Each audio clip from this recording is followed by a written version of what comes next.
كتاب أنزلناه إليك مبارك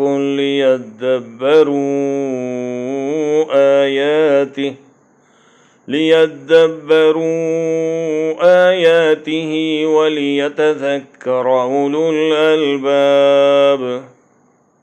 ووهبنا لداود سليمان نعم العبد إنه أواب. إذ عرض عليه بالعشي الصافنات الجياد فقال إني أحببت حب الخير عن ذكر ربي حتى توارت بالحجاب. ردوها علي فطفق مسحا بالسوق والأعناق